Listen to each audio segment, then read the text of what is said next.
going on, you guys? I am banging these videos out today. 2 full marker reviews in one day. Well, I'm going to be gone for the next 2 weeks doing what the military requires of me to do. So I'll be out of YouTube mode and into sailor mode. So I won't be making any videos for you guys for 2 weeks, unfortunately, but I'm giving you 2 really good marker reviews today, as well as probably a couple little short videos as well, maybe some tips and tricks or whatever. So anyway, this is the Tippmann Gryphon FX. FX is the graphic design of this, which happens to have skulls. There's also a carbon fiber version. So the original Gryphon comes in black, red, and something else. Who gives a shit? So the FX comes in this skull pattern here, and it also comes in carbon fiber. It's the same price as the original. It's just the FX looks a little bit cooler. That's part of the reason I actually bought this marker. I thought the skull pattern looked really sick. Also, this marker is only $100, so it's pretty basic, but it's for the price, it's absolutely amazing. Like, I don't really think you can get a better marker for $100, and I'll explain to you why. But let's start out with step 1 of my review, which is going to be the packaging. It comes in a basic brown cardboard box, nothing special. The manual for it is black and white, real cheap, real chintzy, but you know, you'd expect nothing less. It's a $100 Tippmann. The barrel sleeve also is just a basic Tippmann barrel sleeve. It could probably only get shot a couple times before it blows right through and puts somebody's eye out. So I'd recommend, you know, upgrading to a aftermarket barrel sleeve or condom or whatever you want to call it. Appearance and build quality, I'm going to go ahead and give, the appearance, I'd give that shit like a 9 out of 10. The milling's great. It's got some real cool slash milling in there, plus these like 4 little bumps on top. They remind me of like one of the hive guns from Destiny or something. That's kind of what it looks like to me. I think it looks really cool. Build quality, it's a $100 Tippmann. I mean, it's just, it feels solid in the hand and everything. Like the foregrip feels good, the trigger feels good, the grip feels good. This here, the pulling back the bolt and then also firing it forward is really just not very smooth. It's really clunky, and pulling it back is kind of it's kind of a hassle. It's not very smooth. So because of that, that's going to lose a couple points. The feed neck's also extremely cheap. No on-off ASA, of course, and this ASA port here is like just super cheap plastic. But what's saving it here is the front and rear foregrips. I mean, the front foregrip and the rear grip are really good. The trigger's really good. The stock barrel that comes with it is a 12-inch. This is, I think, 10-inch. I actually went shorter with the barrel for close quarter combat, CQC, whatever the fuck. This barrel probably isn't quite as accurate as the original, but I haven't noticed any difference in accuracy. And this lets me get behind trees a little bit better for snap shooting, and I pretty much just rush people with this one, and, you know, it's mechanical, so you got to pick your shots. I kind of just run in and try and, you know, do run-throughs and get people in the back and stuff like that. That's what I use this marker for.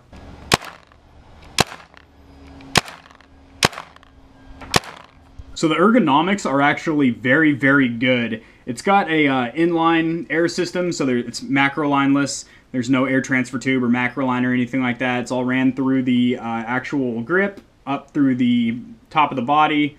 And man, it's just, the ergonomics are really good. For a $100 marker, you can't beat it. I mean, these fit my hand perfectly. And this is all rubber grip. It just fits. It feels so good in your hand. Like, it really does. I didn't expect that from a $100 marker. I was just getting it because I thought the skull pattern was cool. But it's super comfortable. You can play with this marker for hours, and it's pretty light too. It's not like as light as, say, my Zodin KD2 or my Pro. It's one of my heavier markers, but it's still light though. It's not by any means like a brick like the Tippmann X7 Phenom, which I have, which I'll review at a later time. That thing's fucking legitimately heavy. Like, I've held actual firearms that are lighter than that gun.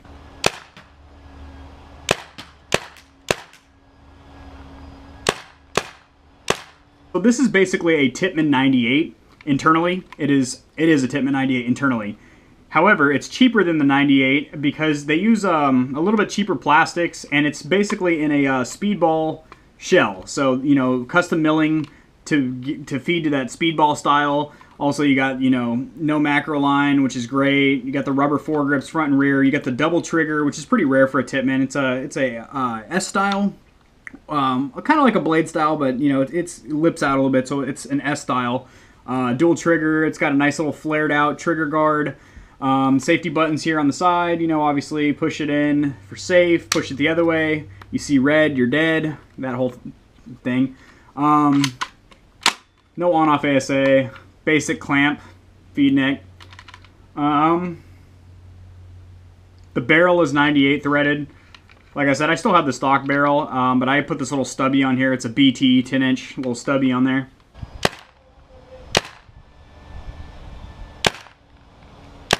So Tippmann's goal for producing this marker was to take the reliability and the basic bulletproofness of the 98 and slap it into a cheaper to manufacture, so thus cheaper to sell, speedball-esque style frame, which they have completely done here. Ergonomics are good.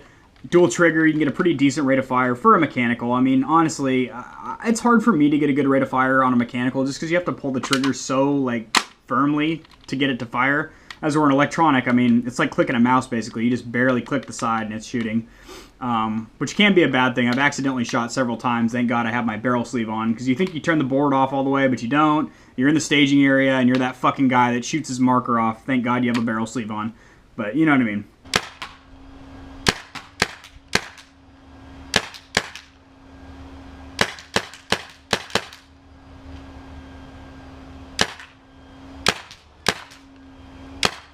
The bolt, I mean, I don't really know what to say about the bolt. It's a fucking Tippmann 98 bolt.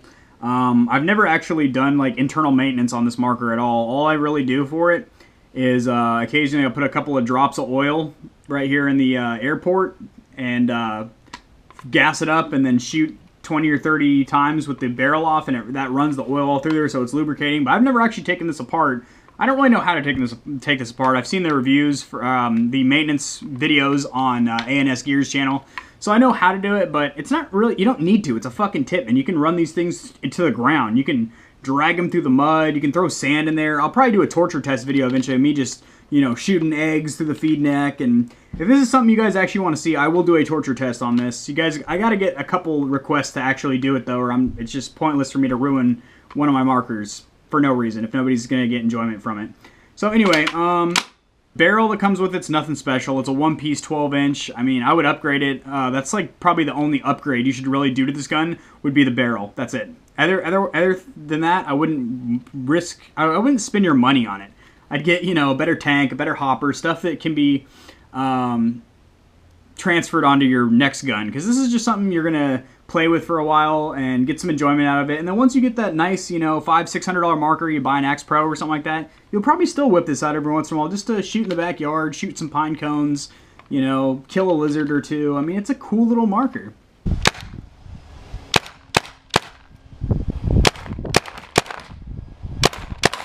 So because it runs at 800 PSI, which is extremely high, it's got a lot of recoil. A lot, guys. It's to me, it feels like more recoil than a Tippmann 98, which is already like a goddamn tank in your hand, like a, you know, a lot of recoil for a paintball gun, obviously, not compared to a real gun. But because it's lighter than the 98, because of its plastic parts and its, you know, the style of it just being a lighter design for speedball and whatnot, the recoil is pretty heavy. Like even without air in the tank, just from cocking it back and shooting it like this, you can see the recoil on it. Like it's impressive.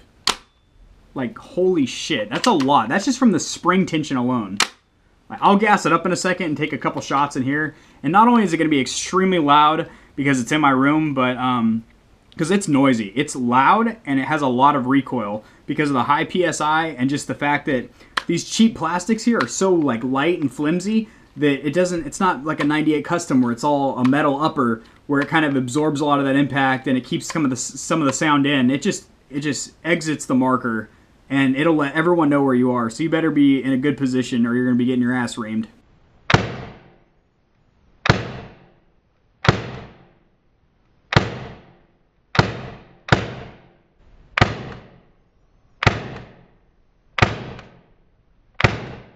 So, final thoughts and my verdict on the Tippmann Gryphon FX. Well, I think it looks amazing. For the price, it's a really fun marker. I see a lot of kids come to the paintball field that I play at, And they have like the Tippmann Cronus, which is like the same price as this. Actually, I think it's like 10 or 20 bucks more. And I just don't like that marker. I feel like this is ergonomically so much more comfortable. I mean, it really fits in the hand good with the rubber front and rear grips.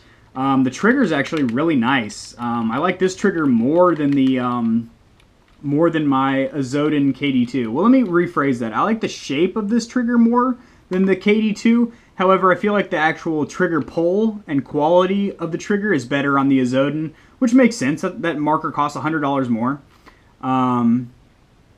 You know, and this doesn't have any of the niceties, any of the nice furniture on there, like the on-off ASA or the clamping feed neck or a good barrel. So, like, but mechanically it's sound because it's a 98 custom in here, so it's super reliable. You can run this fucking thing into the ground.